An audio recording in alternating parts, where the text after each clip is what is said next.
Welcome back. You're watching HFO-TV. HFO-TV is co-sponsored by J.R. Johnson LLC, specialists in multifamily restoration and repair work. Gantry Incorporated, the nation's largest independent mortgage banking firm.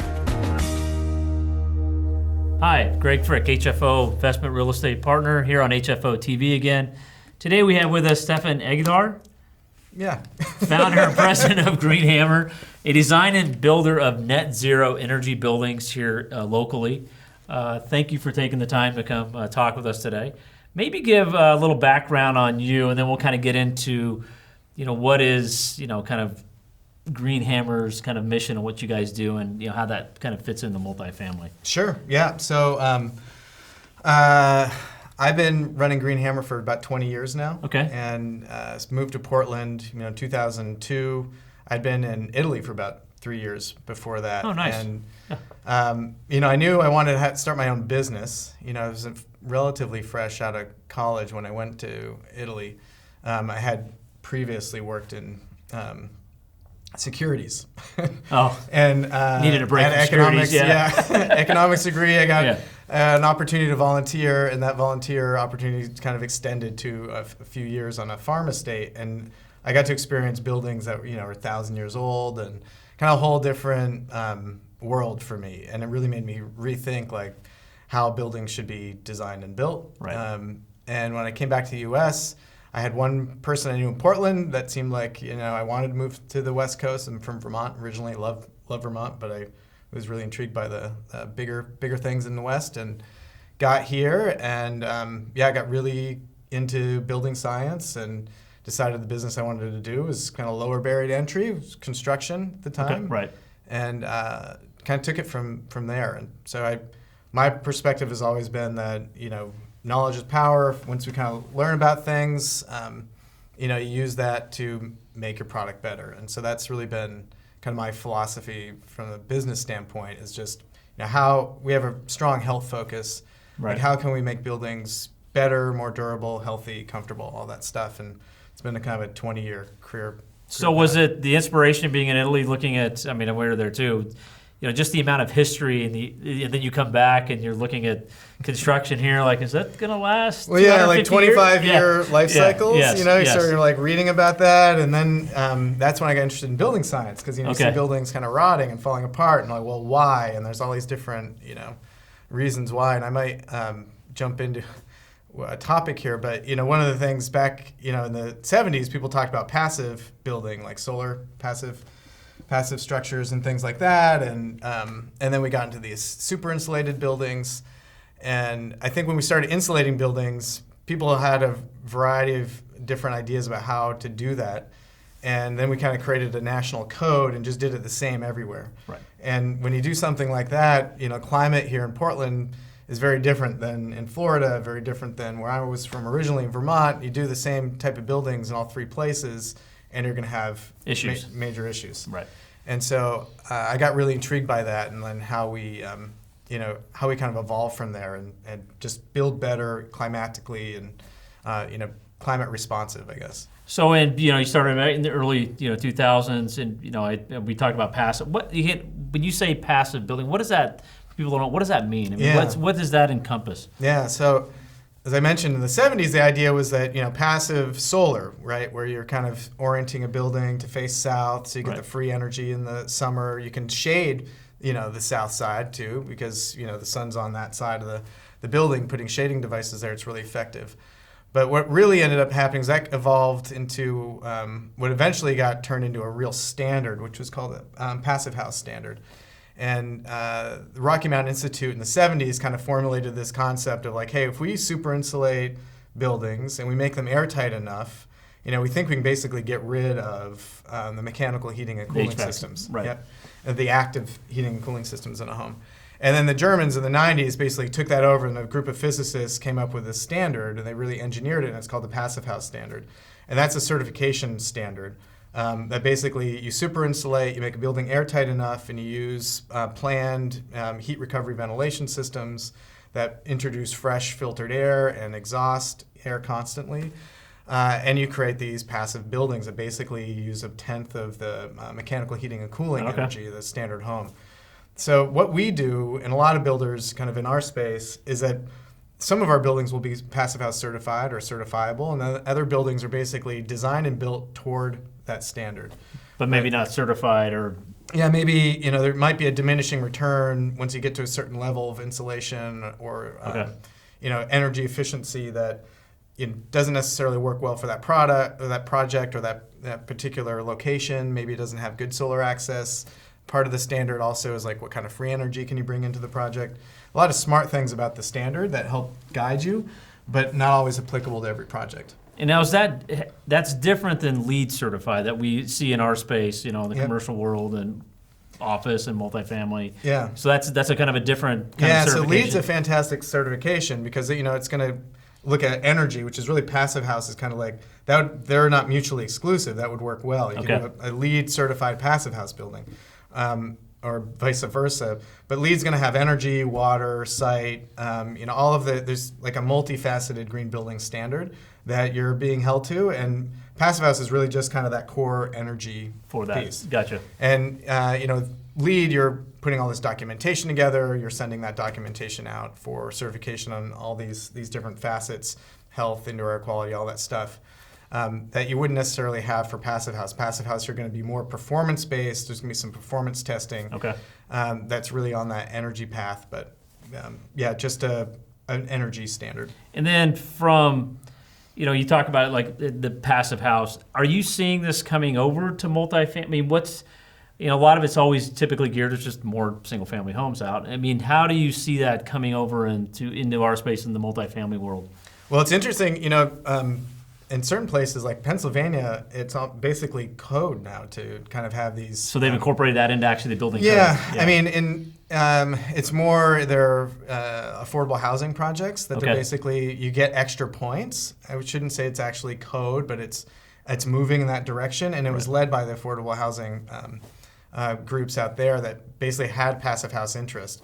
So there's certain parts of the country that are already moving there rapidly, New York and New England and that sort of thing. It's a little less out here, but Orchards at Arenco Station was a project that we were the Passive House consultant on, and they've got now about 150 units that are either Passive House certified or moved toward Passive House. Okay. They're really close to that standard, and I think what I'm seeing more is not so much in this region certified Passive House, but a lot of buildings that are basically using that standard or using that technology. Yeah, like the designers, the architects, and the builders kind of behind the scenes are educated in Passive House concepts and are incorporating that into their projects. So there might be a lot of what we see more zero energy is kind of popularized term, where you're basically producing as much renewable energy as the building consumes in a year. But to do that, like most buildings would need, it's somewhere around like 2 to 5 times their floor area and solar panels. Got it. So you got to make it super efficient to even have that be a possibility. And what we're seeing a lot of are zero energy ready projects. So they basically reduce the loads enough in the building so that, if they put solar on, they could offset it. But that's the if part. And so a lot of those zero energy buildings that you're seeing that are maybe multifamily or community developments and things like that, those are likely the background systems that were driving it were passive. And that's really, again, air tightness, super insulation, and advanced ventilation is those are the key elements. Do you think it's more, popular back east just because of the extremes on the weather, or is it? So it's both. It's everything from, the cost of utility, the power is much more expensive on the East Coast. Right. It's much more electrified on the East Coast. It depends where you are, frankly, but that does have an impact too, in kind of the math essentially. But it's also more extreme. You kind of mentioned that it's a harsher climate, and there's bigger. The comfort benefits and the energy benefits are bigger there, but I would argue they're just as essential here. Right, as things change. So you guys also do consulting, like it sounds like. So as a builder comes and says, "Hey, I want to look at some of these technologies. Maybe I'm not going for the full certification, but want to take advantage." I mean, how does that? I mean, is it from materials? Is it layout? I mean, where do you guys get involved to kind of assist somebody getting closer to Sure. that? No, we're full design build, so we have Okay. architects on staff and project management and field staff, and just around the corner, I'm going to go visit a project we did, which is 16 units, zero energy community project, Tillamook Row. Right. And we've done a few of those, and a few for senior living center called Rose Villa.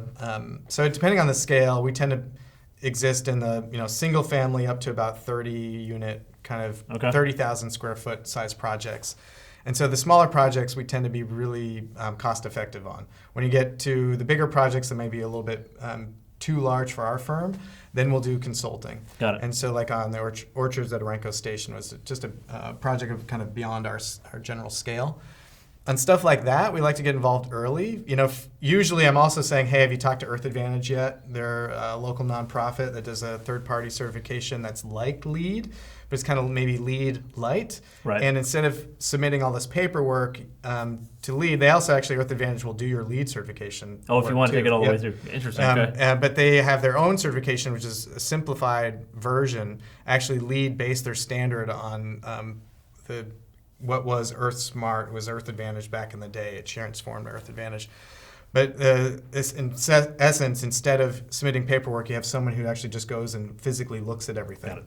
So it's simpler for the builders. Because we had a lot of projects. I mean, there was a phase where we had a lot of multifamily LEED built, and then it was interesting. They kind of went away. They used some of the same practices, but they were the problem of going through getting certified, and then I think there was a discovery like, wait a minute.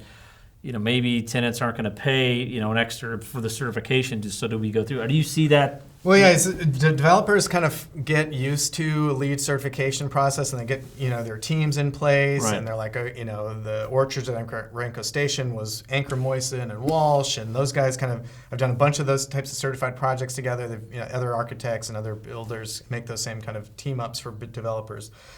But, what I think generally you see is that developers like, okay, you guys have done this for me 5 times.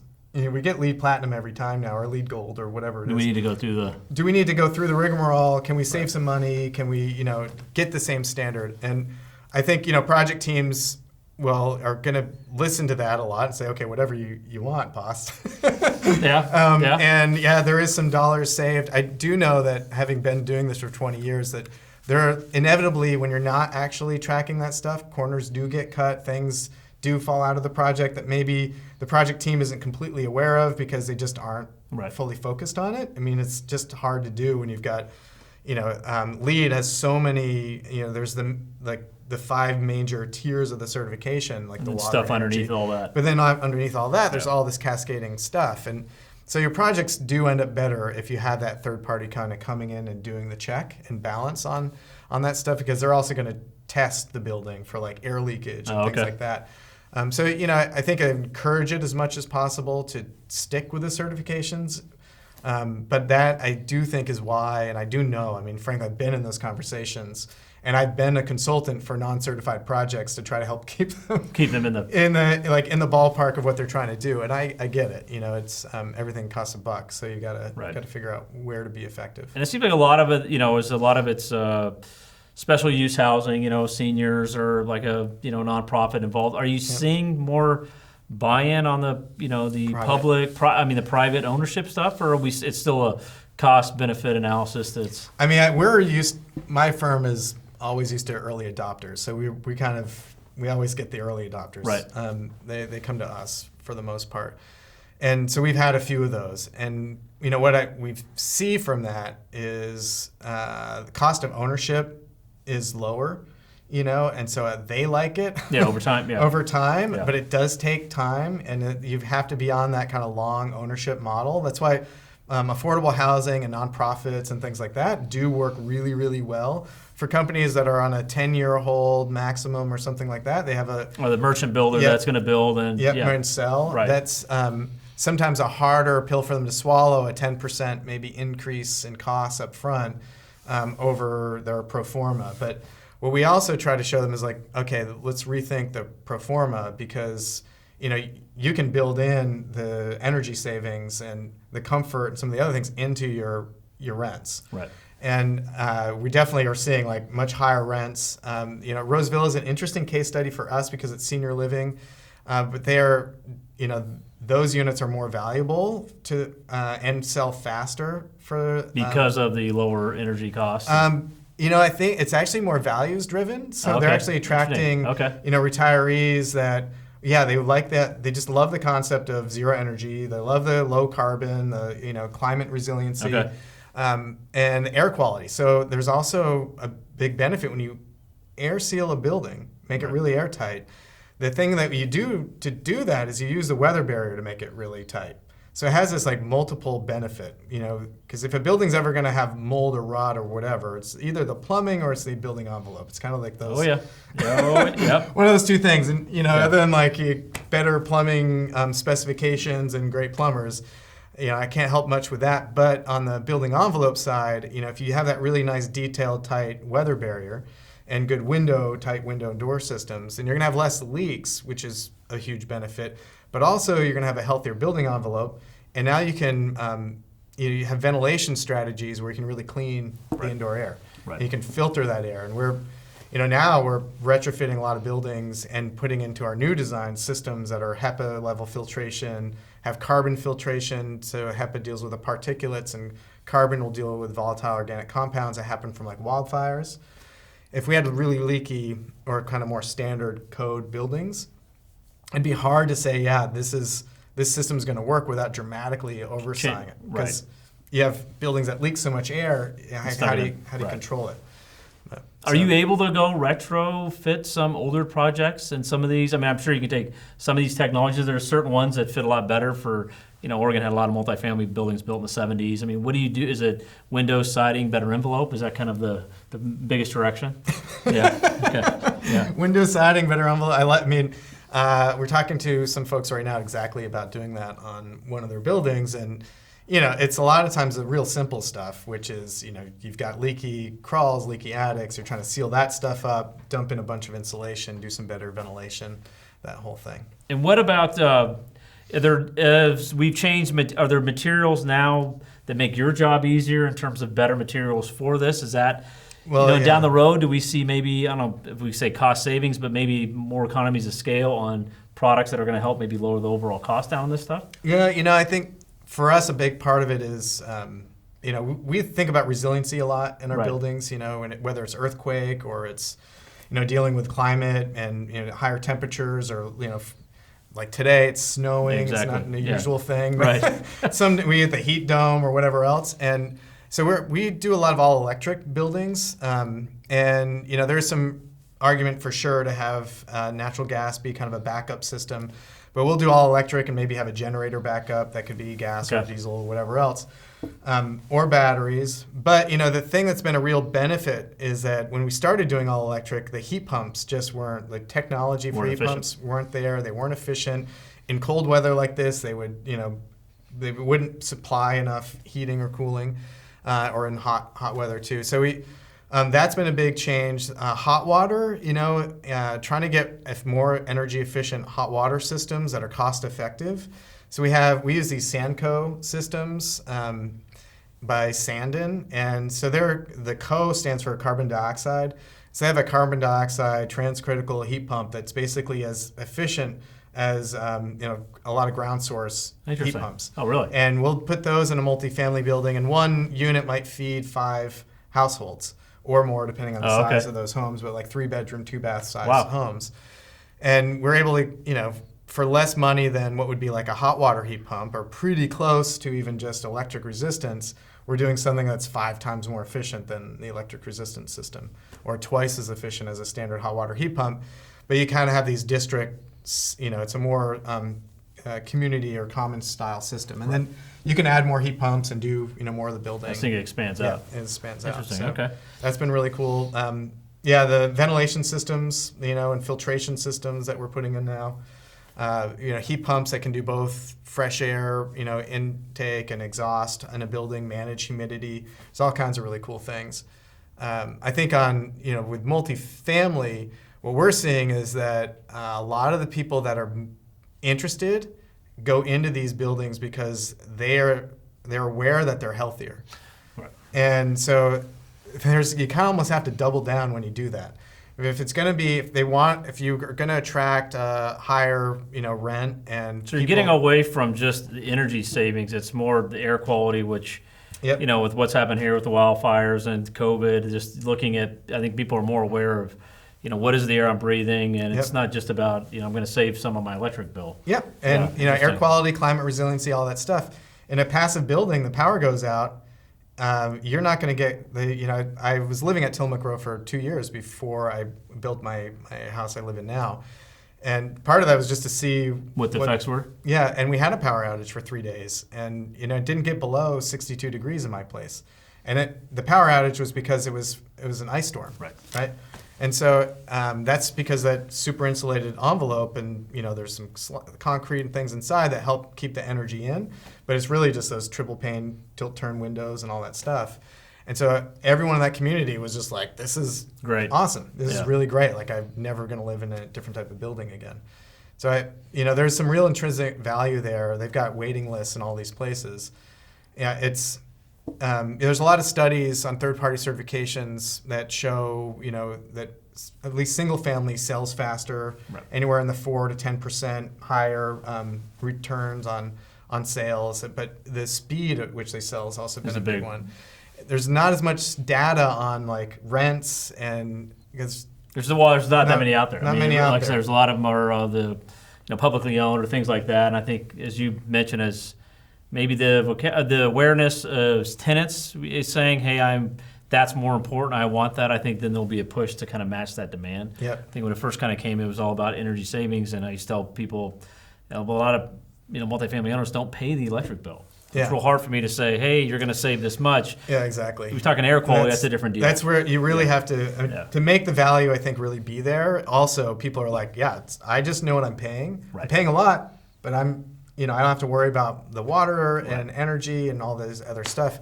So just spending a little bit more time up front calculating that out, it really, it's kind of amazing how accurate you can be on predicting what it's going to be. Yeah. And so I think, it insulates those tenants a bit, but also provides a little more headroom, for in the long term for the landlord to be able to, especially if you do put solar or something on, now you're kind of your own utility. Right. And it has some real nice payback. Well, if people want to find out more about your firm, they can go to the website below. I want to thank you for taking the time to come speak with us, because, again, we hear a lot about it. A lot of people won't understand it. It's just, from LEED certified to passive, what does that really mean? And I do think you're going to see more of it find its way into the multifamily space. As you said, as tenants and customers start requiring or looking for that, I think, they're going to have to build to that. So thank you again for taking the time to do this, and we'll see you again next time on HFO-TV. Great. Thank you. Thanks so much. Our entire office specializes in multifamily real estate, making HFO the largest multifamily brokerage in the Pacific Northwest. Your success is our passion. Build your legacy with HFO. Call 503-241-5541 or visit our website at hfore.com for more information.